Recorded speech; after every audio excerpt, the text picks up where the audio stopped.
Steve, one Halloween night, I was trick-or-treating with my brother.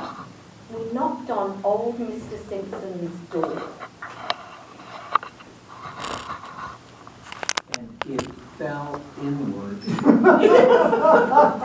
That fusty old dwelling was rusting and falling apart in disrepair because the old curmudgeon spent all his time lurking around the neighborhood, stirring the pot and setting the stage of fright, scaring little children out of their wits. And stepping through the door, oddly, there was a leg sticking out of his dresser at the front door.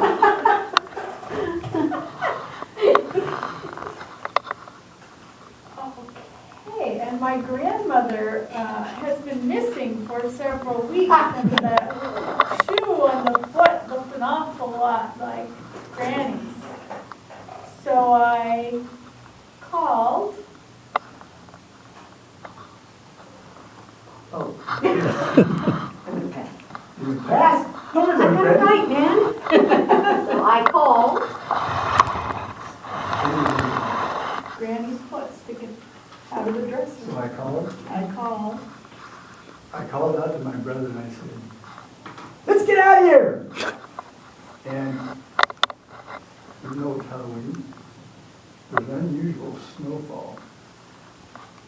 So we said, let's get our minds off this eerie thing. Let's go throw snowballs. So we went down the street behind this hedge. And we packed up the snowballs. And the idea was to throw them straight up in the air and have them land on a car. And we were doing this. And of course, we didn't have any aim at all. But the cars kept coming by at a slower and slower pace. And as we packed those the snowballs, they turned into ice. I got lucky, threw it up about 30 feet and hit this car right on the windshield and cracked it. The guy stepped on his brakes, fishtailed, got out, started chasing us. Oh, you're my wife, I shouldn't have done that. Lo and behold, it was old Mr. Simpson himself.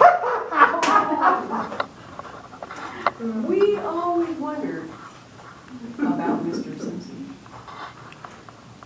We heard rumors that at one point there was a Mrs. Simpson, but nobody knew what happened to her. She might have been in the trunk of the car. And that's why he got so upset. Maybe he's just collecting body parts. If he's got Laura's granny in the dresser drawer and his wife's in the trunk of the car, wow. Mr. Simpson's got some explaining to do, and it isn't about his windshield. I'm thinking that it might be the curmudgeons that has some explaining to do.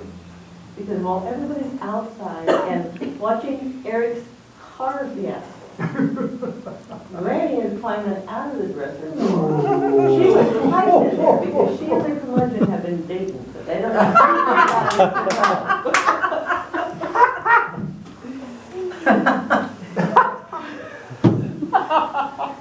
They quietly close the door and leave all that mess outside. And they're going to have their own Halloween celebration. But so now some kids are knocking on the back door. And by the back door, there are muddy footprints and snow prints. But they're not human prints, but they're big feet. But there are only two. And the kids are wondering what could have made these footprints such in the snow. So they start following them out into the orchard. And as they follow the prints out, they start hearing, and they're getting very scared. Do they continue out, following these footprints? Do they turn around? Jack?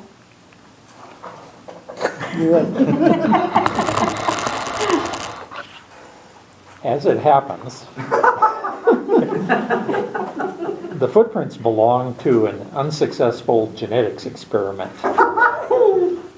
Now, lots of people would think that when you create a human from scratch, it might be a young person, but it's not.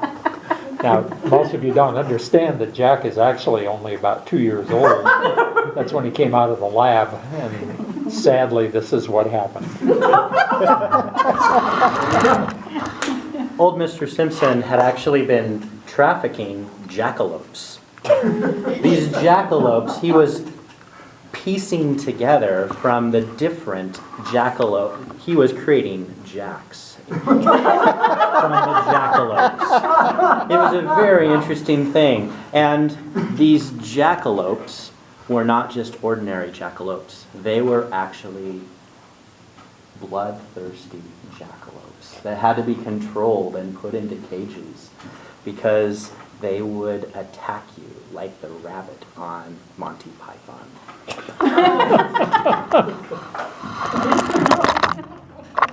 So there we were, back in the orchard, following these prints around. Then we got to wondering, wait a minute, Grandma was back there. It's Halloween. What do all grandmas do for any special holiday? Well, make cookies, of course. And by this time we were hungry, trudging around the snow and the mud. So we make our way back to old Mr. Simpson's home and knock on that fusty door again. And that odor came out, but there's something peculiar about that odor. It's mixed in with sugar, pumpkin, maybe a little bit of oatmeal, cinnamon, was in the air. And so we ventured inside that musty home. And we ventured inside that musty home, and it was the witching hour. We looked at those cookies, and they made our blood run cold.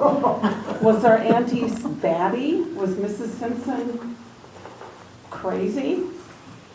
I think she was, and I was scared stiff.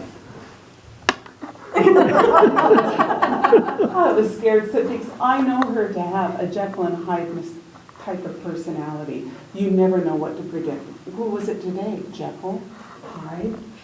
I don't know. But I put up an amulet to ward off any of the bad juju that might be coming my way.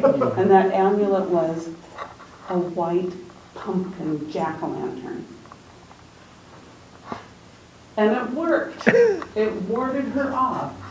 And that pumpkin, at the stroke of midnight, turned into a glorious carriage in which we all got into and went off riding around the neighborhood to do a little midnight trick-or-treating, November 1st trick-or-treating, but hey, you do what you can do. The neighbors just freaked out over that. And all bedlam broke loose.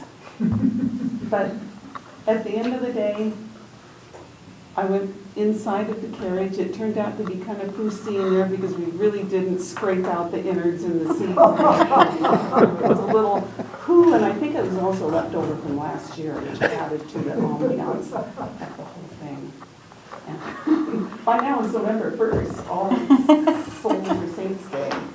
So we're cruising around in this pumpkin, this giant pumpkin, which is pretty cool, really, and all of a sudden, whack! What the heck? Somebody threw an ice ball in our pumpkin. Where's Eric? And we looked around and it turns out he wasn't with us. So we figured it was probably Eric. Well, we bust open the side of our pumpkin and slime our way out of that thing and go running around looking for where Eric is. And it was at that time that I saw some really scary things coming from the Columbia River shore. Swimmers, not just one, many swimming jackalopes. I didn't know that jackalopes could swim, but it turns out that the genes that these particular jackalopes had in them were from one very accomplished swimmer. And when jackalopes get water on them, they duplicate. They not only duplicate, they triplicate.